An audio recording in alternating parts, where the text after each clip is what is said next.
गुरु के पास आओगे तो गुरु सर्जरी है। तुम्हें उसने चुन लिया, इसका मतलब होगा कि उसने कटाई शुरू कर दी। गुरु के पास आओगे तो वो तुम्हारे मस्तिष्क को तोड़ेगा, खंड खंड करेगा, बिखरा देगा। जहां तुम्हारा सिर खंड खंड होकर के गिरा दिया जाए, वहां जानना कि चुन लिए गए। और उस सिर के टूट जाने में ही तुम्हारे भीतर हृदय में पल्लव आएंगे, फूल खिलेंगे। समझने की बात नहीं, भाव की बात है, भाव दशा है। और कभी भूल नहीं होती। पंडित चूक जाते हो, अन्यथा भूल नहीं होती। इसलिए अक्सर ऐसा होता है कि जब सद्गुरु पृथ्वी पर होते हैं तो पंडित चूक जाते हैं। सहज निष्कपट मन के लोग, सरल चित्त लोग, भोले भाले लोग लाभ ले लेते। अब तुम सोचते हो कि पलटू दास से काशी के पंडित जाके और चरणों में सिर झुकाएंगे? कठिन है। कि मुसलमान दरिया के चरणों में सिर झुकाएंगे? कठिन है। कि जुलाहा कबीर के चरणों में सिर झुकाएंगे? कठिन है। काशी के सारे पंडित कबीर से नाराज थे। नाराज होने का कारण था यह आदमी जुलाहा, और हजारों लोग सीधे साले भोले भाले लोग इसके चरणों में सिर रखते, इसे परमात्मा मानते। पंडितों को यह बात आखर जाने वाली बात थी। परमात्मा और जुलाहे में उतरेगा? परमात्मा तो किसी शुद्ध ब्राह्मण में उतरता, चारों वेद का पाठ करने वाले ब्राह्मण में उतरता तो समझ में आने वाली बात थी। लेकिन परमात्मा के अनूठे ढंग है, वो वेद की फिक्र नहीं करता। तुम कितना वेद जानते हो इसकी चिंता नहीं करता। तुम्हारे भीतर कितना अपूर्व प्रेम है वहां उतर आता है। परमात्मा प्रेम का भूखा है, ज्ञान का नहीं। तो कबीर के हृदय में उतर आया है। पंडित परेशान है, कष्टपूर्ण है उनकी स्थिति।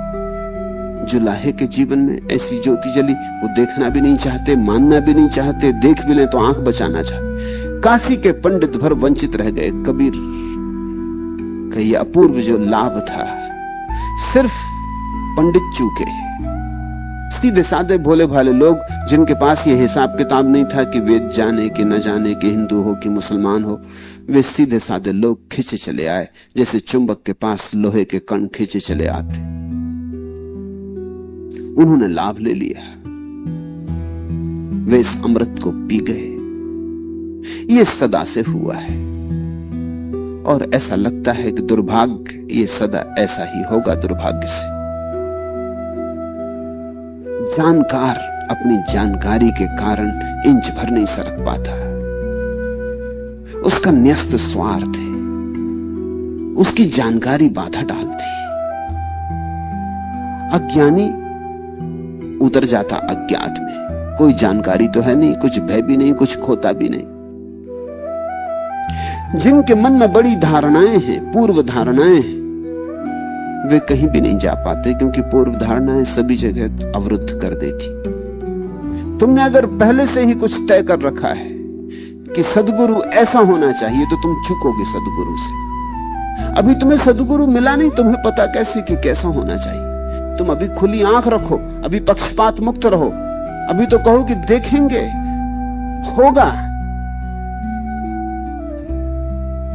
तो जोड़ लेंगे संबंध, बनेगा संबंध तो उतर जाएंगे। खोने को है भी क्या, घबराहट क्या है? ज्यादा से ज्यादा इतना ही हो सकता है ना कि कोई आदमी के तुम प्रेम में पड़ जाओगे और वो सद्गुरु न होगा। इतनी ही ज्यादा से ज्यादा भूल हो सकती। पर मैं तुमसे कहता हूं कि अगर तुम असद्गुरु के भी परिपूर्ण प्रेम में पड़ जाओ तो तुम्हें सद्गुरु मिल गया, क्योंकि प्रेम सद्गुरु है। तुम वहां से भी पहुंच जाओगे और तुम सद्गुरु के पास भी बैठे रहो, प्रेम में न पड़ो, तो कहीं ना पहुंचोगे, क्योंकि असली बात ही चूकी जा रही है। प्रेम मिट्टी को भी सोना बना लेता है और प्रेम के अभाव में सोना भी मिट्टी की तरह रह जाता है। दूसरा प्रश्न, हेतु के साथ प्रधानमंत्री के चरण छूने में और हेतु के साथ संत के चरण छूने में क्या कुछ भी फर्क नहीं? आत्यंतिक अर्थों में तो कुछ भी फर्क नहीं। जहां हेतु है वहां वासना है, जहां वासना है वहां झुकना कैसा? वहां झुकना धोखा है। फिर तुम किसके सामने झुकते हो इससे कुछ भेद नहीं पड़ता। तुम प्रधानमंत्री के सामने झुकोगे क्योंकि उनसे कुछ मिलने की आशा है। तुम किसी संत के सामने झुकोगे क्योंकि उससे भी कुछ मिलने की आशा है। मगर मिलने की आशा से झुक रहे हो, तुम अपने लोभ के ही सामने झुक रहे हो। शक्तिशाली के सामने झुक जाते हो क्योंकि उसके पास जगत की सत्ता है, और संत के सामने झुक जाते हो क्योंकि लगता है इसके पास परमात्मा की सत्ता है, परमात्मा की शक्ति है। लेकिन तुम झुक किस लिए रहे हो? तुम्हारा कोई हेतु है? तुम कुछ मांगने के लिए झुक रहे हो? अगर तुम कुछ मांगने के लिए झुक रहे हो तो तुम्हारे झुकाव में लोभ है। फिर तुम कहां झुकते हो? परमात्मा के सामने भी झुको तो कोई फर्क नहीं पड़ता। इसलिए मैं निरंतर कहता हूं कि जिनकी प्रार्थना में मांग है उनकी प्रार्थना जन्म के पहले ही मर गई। परमात्मा से मांगना ही मत, वो परमात्मा का अपमान है। तुम्हारी प्रार्थना भी खराब हो गई और तुमने परमात्मा का भी अपमान किया और उल्टा पाप लगा। इससे तो न प्रार्थना करते तो बेहतर था। परमात्मा की प्रार्थना का तो अर्थ यही होता है कि अकारण झुके, अहेतुकी।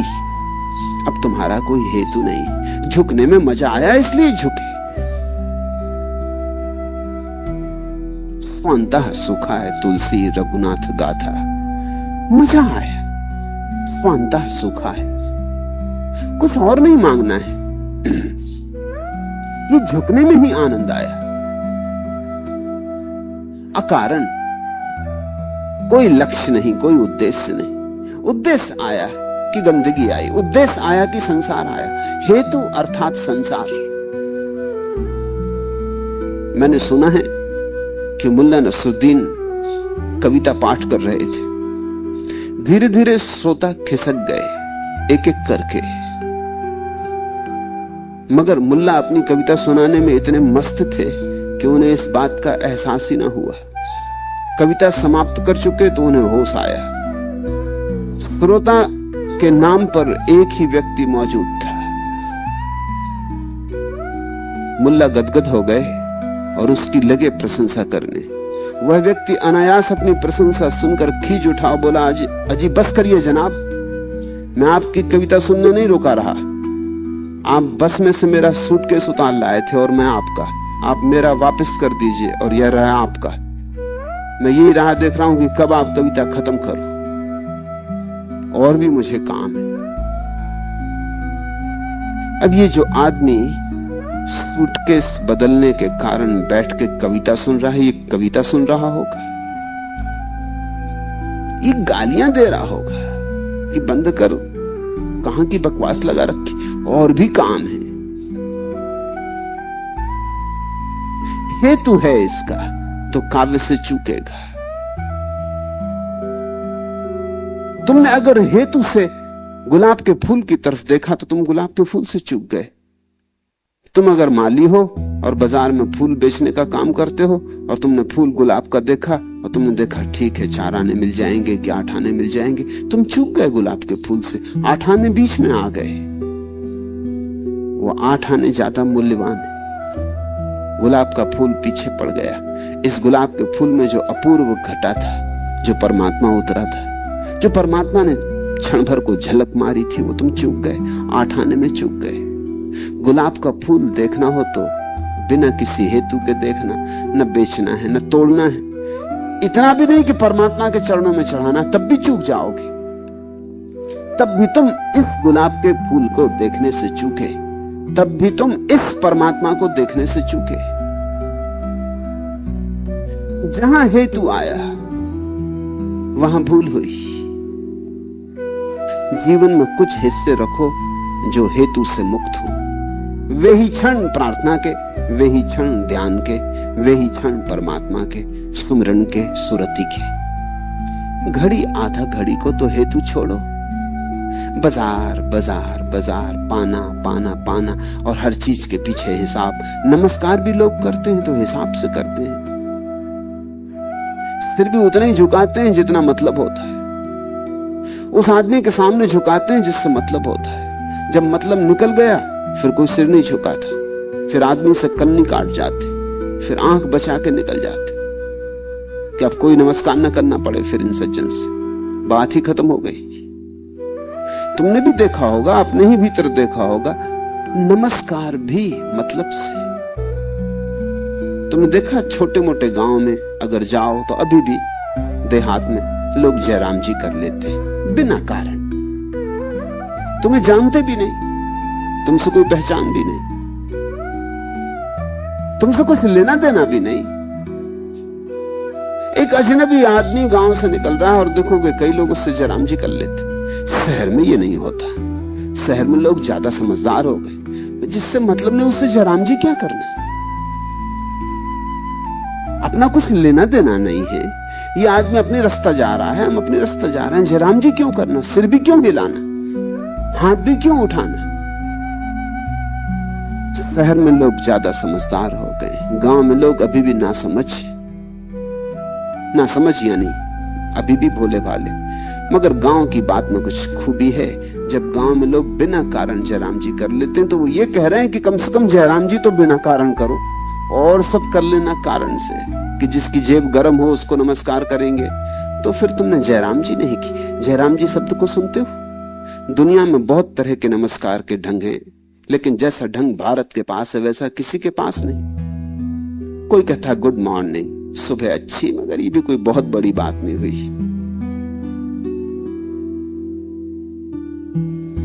ये कोई बहुत बड़ी बात नहीं हुई, लेकिन ये अनूठा है भारत का हिसाब। राम की जय, ये राम को याद करने का एक उपाय होगा। एक अजनबी आदमी गुजरता है, तुम उससे कहते हो जयराम जी, तुम उससे कहते हो भाई राम की जय। तुम्हारी कारण मुझे राम का याद आ गया, तुम्हारा भी धन्यवाद। तुम क्या निकल आए, राम की याद का एक मौका मिल गया। एक अकारण बात को राम की स्मृति का आधार बना लिया। जब तुम जयराम जी कहते हो किसी को, तो तुम ये कहते हो कि तुम्हारे भीतर बैठे राम को नमस्कार करता हूं। तुम अजनबी हो, लेकिन तुम्हारा राम थोड़ी अजनबी है, उससे तुम्हें उतना ही जुड़ा हूं जितने तुम जुड़े हो। ये तुम्हारा चेहरा मोहरा न पहचाना हुआ हो, तुम्हारा नाम पता ठिकाना मुझे मालूम नहीं है, तुम कौन हो क्या नहीं हो कुछ लेना देना भी नहीं, लेकिन एक बात पक्की है कि तुम कोई भी हो, राम तो हो ही। स्त्री हो कि पुरुष हो कि हिंदू हो कि मुसलमान हो कि काले हो कि गोरे हो कि अच्छे हो कि बुरे हो, चोर हो सज्जन हो साधु हो, कौन हो इससे कुछ मतलब नहीं। ये सब गौण बात है, ये सब तो नाटक के हिस्से। मगर एक बात पक्की है कि तुम राम हो। अभी चाहे तुम चोर बन गए हो, और चाहे साधु बन गए हो, और चाहे तुमने बड़ा दान किया हो, और चाहे बड़े नुकसान किए हो लोगों के, अभी तुमने कोई भी पाठ अदा किया हो, हमें तुम्हारे पाठ से कुछ लेना देना नहीं। पर्दे के पीछे तुम राम, हम उसकी याद करते और तुम्हें भी उसकी याद दिलाते, और ये याद काफी है, स्वांता सुखा है। शहर का आदमी गांव जाता है तो थोड़ा सा परेशानी अनुभव करता है कि अरे गहरे नत्थु खैरों को जयराम जी करना पड़ती है, क्या मतलब, किस लिए। उसका सब काम हिसाब का हो गया है। पूछा है तुमने कि हेतु के साथ प्रधानमंत्री के चरण छूने में और हेतु के साथ संत के चरण छूने में क्या कुछ भी फर्क नहीं? जरा भी फर्क नहीं। साधारणता तुम्हें फर्क दिखाई पड़ता, तुम कहते हो संत के चरण तो हम पारलौकिक संपदा के लिए छूते, प्रधानमंत्री के चरण तो छूते हैं कि चलो लड़के की नौकरी लगा देना, कि जरा बढ़ोतरी करवा देना, कि रिटायरमेंट की उम्र आ रही 5-1 साल और सरका देना आगे। ये कुछ मतलब है, इस संसार की कोई संपदा। लेकिन संत के चरण तो हम परलोक की संपदा के लिए छूते हैं, तो फर्क होना चाहिए ऐसा तुम्हारा तर्क कहता है, लेकिन जरा भी फर्क नहीं। संपदा तो संपदा, इस संसार की के उस संसार की। संपदा से लगाओ तो लगाओ, चाहे यहां की या वहां की कोई फर्क नहीं पड़ता, चाहे तो फांसी का फंदा। संत के चरण अहोभाव से छूना, हेतु से नहीं, संत के चरण उसी भाव से छूना कि धन्य भाग मेरे कि किसी ऐसे व्यक्ति को देखना मिलना हो गया, किसी ऐसे व्यक्ति से दो क्षण को आंखें चार हो गई जिसके भीतर परमात्मा परिपूर्ण रूप से प्रकट हुआ है, कम से कम मुझसे ज्यादा प्रकट हुआ है।